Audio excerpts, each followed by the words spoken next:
Hey guys, Ole here, the Vanguard Boys, bringing you another premium deck profile. This time I'm bringing you my take on Angel Feathers in Premium. This is one of my favorite clans. I even main the deck in V Premium, but with this particular build of mine, I've done a lot of thinking and you really do have to play it differently while also having a similar end goal, considering in Premium there are a lot of alternate ways to guard against units that gain a Sentinel restriction. So if you just want to see what the deck profile is like, go ahead and go to the timestamp below right there. Just make sure you give a like, comment, and of course subscribe if you want to do that. But if you want to see what the deck profile is all about and my justifications for the cards that I choose, go ahead and let's continue watching. So we're going to go ahead and get into it. Let's start off with the grade 3s. Now, one of my biggest changes from this deck from what I've seen a lot of Gavrail decks is I like running Black Shot Gavrail Prim. And the main reason why I like running this card right here is that her on stride ability basically procs a rescue check and opens up a card from your damage zone,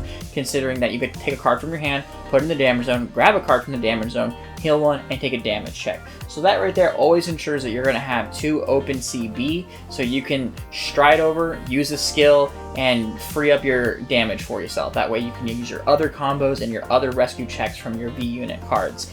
And then of course she does have another skill that when you're on Generation Break 2, you can technically stride for free by counterblasting a unit with Rescue, which I'm only going to be running one more unit in this deck that has Rescue in it, so you're probably really never going to use that skill. What you really want is her on stride skill, and that right there kind of really helps the focus of this deck that I'm building, that I built right here. And then of course this is going to be very familiar. Hamiel, of course, is just a go-to in Angel Feather in my personal opinion. I mean, herself is a rescue check card by counterblasting, calling that unit out, and then taking yourself the damage. And then, of course, when you have 3 open face-up damage, you can counterblast 3, gain 15 power and a crit, and you gain a Sentinel restriction. And of course, that is when you have your best win conditions with this card. What you really want to do is you want to buff this card up to as strong as powerful so your opponent can't naturally guard from hand in order to kill your opponent. And obviously your strides aren't going to be able to do a lot of that, so you have to get clever and kind of creative when it comes to using her. So there are different ways to, different combos in this deck to use her in order to have that same win condition as you do in Premium. Now that being said, while I do focus this deck on the G-Era Gavrail Prim, I do run this card as a one-of, because if you're going first, you want to have a Vanguard that has an incredibly powerful ability, and you could argue that this version of Gavrail has an even more powerful effect than a lot of the Angel Feather strides. And with her combination with Hamiel, you're basically playing V right here, and you can put a lot of pressure on your opponent. They're either going to have to use their entire hand to guard, and their first stride turn is going to be incredibly weak, and you're going to be able to put a lot of damage onto your opponent, may even kill your opponent that way. But this really isn't the focus, and the reason why I use it as a one-of is that the rest of the deck is kind of an engine built on consistency and building the right pieces into your hand. Let's go ahead and go to the grade 2 lineup and see why this deck is incredibly consistent. So this card literally carries the clan on its back, Gavrail. You counterblast 1, you add any card from your damage zone to your hand, and then you take a damage. So basically any card that's face up in your damage zone, you get to add it to your hand while also getting a rescue check, as triggers will go ahead and activate. And then she gains a little bit of power, and that skill does work both on the Vanguard circle and the Rearguard circle. So incredibly flexible, great as your grade 2 ride. You really want to see that on your grade 2 ride, because she's going to do a lot for your deck and just keep your engine moving. And then in combination of Gavrail, the other card that I really like to use is going to be Black Mapping Salafael. She Soul Blasts once to heal 1 and take a damage. So if you have a face down damage card in the damage zone and you want it to be open, well, she'll help you go ahead and open it. She gains 10k on the rear guard, so she also helps you push with like bigger numbers. This card right here is the card that I usually use after running Gavrail, so that way I have a column with another big column. And your grade 2 push with some boosters, you get to be easily attacking with like 2 30k units when triggers are checked. So 2 great combinations. Alright, now for my final grade 2, I play Love Machine Gun No CL. Love Machine No CL is pretty simple. When you place in the rear guard circle, you take a card from your hand, swap out the card from your damage zone, and put it into your hand. So what's cool about that is if there's a piece that you need in order to extend your combos, keep your plays going, she just lets you continue to do that. Now you could also possibly, instead of running this card, use Battle Cupid No CL, which is a grade 1. It has a similar effect, but it's been placed on the Guardian circle. So that way, if there's a crucial piece put during your opponent's turn, let's say your heal trigger or something like that, you can use this card to retrieve that heal kill trigger, and then be able to generation guard or whatever pieces you may need for your next turn. So that's where I might actually play around and swap. So let's go ahead and go into the grade 1s. So this is where it gets a little bit interesting. Here I'm using 2 Black Call Nakirs from G and 2 from the V era. This one is the on place, look at top 5, add any grade 3 and discard a card. And then of course my other favorite part about her is that she has a 10k shield and gains 5k once you've taken a card into the damage zone during the turn. So she becomes a 13k booster, which again is really important when you want to create huge columns. But I have Black Call Nakir for consistency because she can search any Gavrail from your deck whenever you need. So you know you're going first and you haven't seen your Black Call, or sorry, your Gavrail from the V era, use Black Call to search that one up from your deck and add it to your hand, ensuring you that you're going to have an incredibly powerful first grade 3 turn.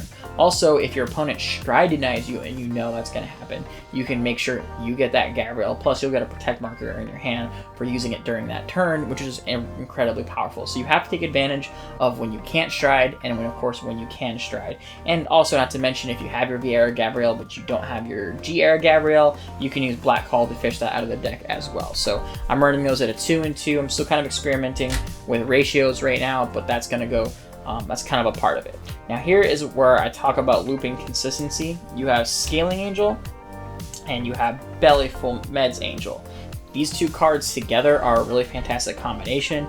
Basically, if there's a card in your drop, by playing these 2 one after the other, you can put that card into the damage zone and then use this card right here in order to get it back to your hand.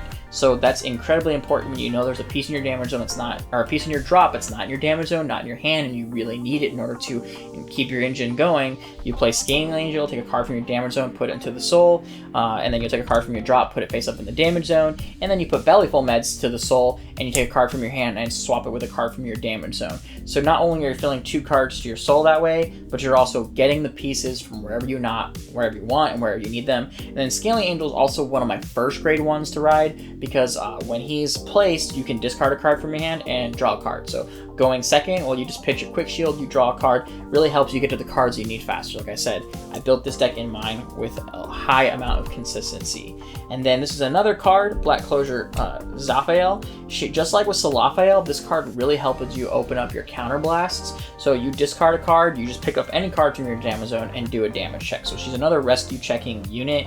I'd really like to have her at 4, but so far with just how consistent a lot of the cards are, I really usually don't have a problem seeing her. And then with one of your combinations, if she's still in the deck but you need to open up the counterblast, there's a really easy way to get to her with your final combination. So I really like her. And then her other skill is that when you use her on the grade 1 circle, so let's say you are going second, right, and you didn't get Scaling Angel, well, her on hit skill is to draw a card. So usually what I like to do is I like to try to call down a booster, put my opponent in a position where they either are going to have to use up a lot of cards from their hand, especially if you hit a trigger, or they're just going to use up a card from their hands, one less card, or they're going to let you hit because they're going to need the damage to play the game, and then you get to draw a card. So just a free extra card, and kind of still helps add to the consistency of the deck, because you really do want to draw through a lot of your pieces in order to see other pieces.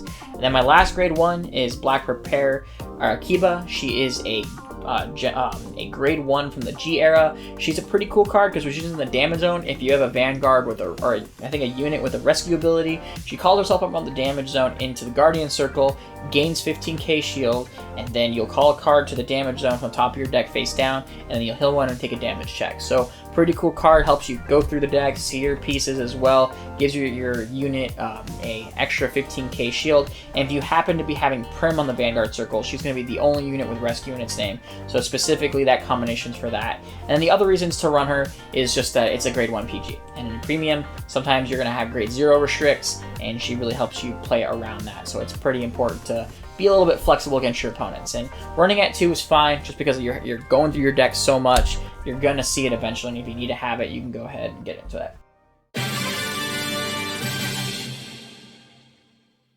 Alright, so let's go through the triggers. We're going to go ahead and start off with the criticals. In this deck, I do run 9 criticals. Pretty straightforward. You're using 4 of the Stride Fodders. using 4 of the premium crit trigger. It's used on Generation Break 1. Put in a soul, draw a card, your Vanguard gets 10k, so both pretty good cards necessary to play in premium. And then my 9th critical trigger is Nutrient Angel. She is a G era critical trigger, but the reason why I like her is you counterblast, put into your soul, and then she opens up 2 cards in your damage zone, or even locked cards in your rear guard circle. So not a bad card going up against Chaos Breaker, but again, it helps open up your counterblast if you need to use like hand mail during your final turn. And then going through the rest, you run 2 draw triggers. You're already running the 2 grade 1 PG, so this just gives you draw trigger, again, helps you find your pieces that you need, but also, again, 10k power, which is really cool. And then using your various cards if you need to get PGs to your hand, especially since you're only running 1 card that you're going to play on the Vanguard circle that will get you a Protect marker. Getting your PGs consistently is very important, so that way you can continue to see them. And then with this deck, the MVP is actually your heal trigger. One aspect of this deck is that you want to cycle through your generation guards in order to get to Generation Break 3 before you even do your first stride, and you can do that by having 2 of these cards in your hand.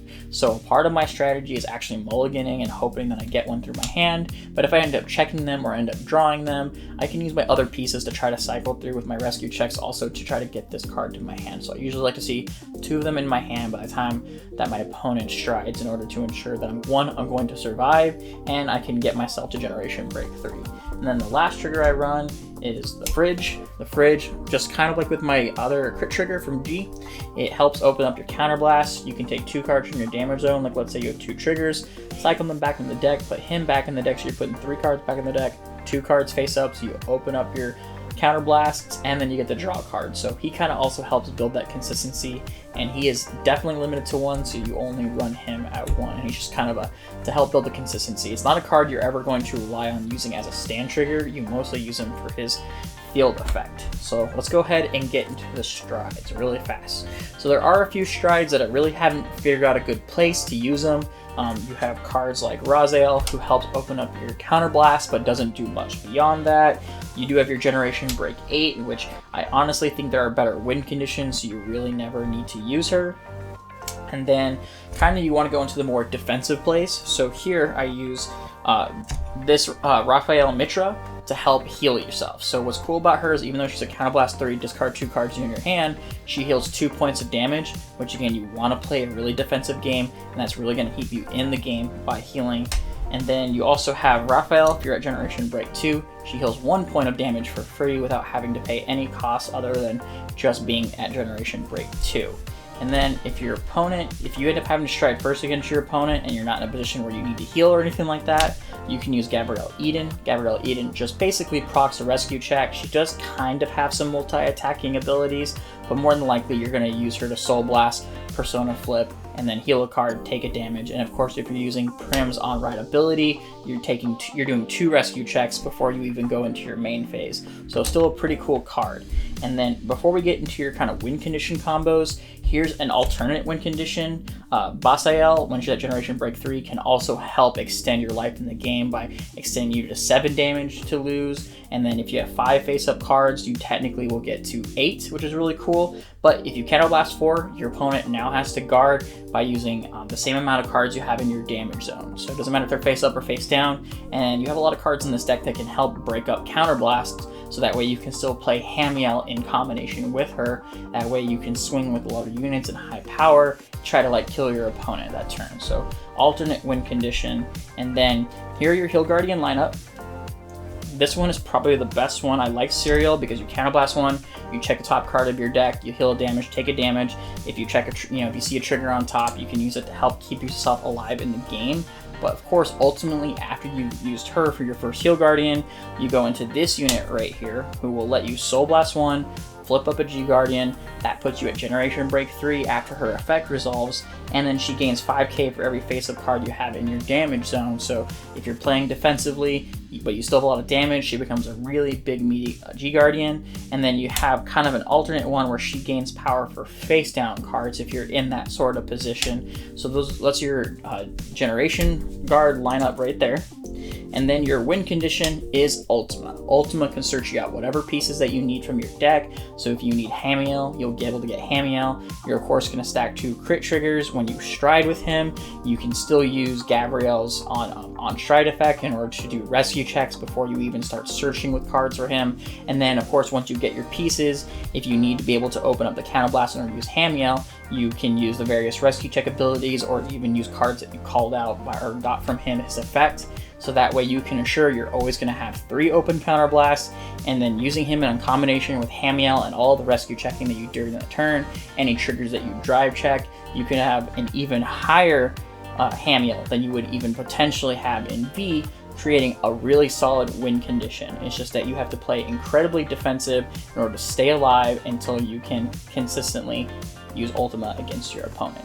So that's the deck profile right there. I really hope that you guys like it. It plays a lot differently. You're not relying on the Gavrail from V. Instead, I wanted to create a deck that was consistent, but also used really cool interaction from the strides. So I think one of my favorite parts about playing Premium is your stride deck, but I wanted to interact in ways with your Angel Feather units. And while the V Angel Feathers are incredibly powerful, they don't really play super well, but they still work together in playing defensively and finding the pieces that you need. So thank you so much for watching. Make sure you give that button a subscribe and have a good day.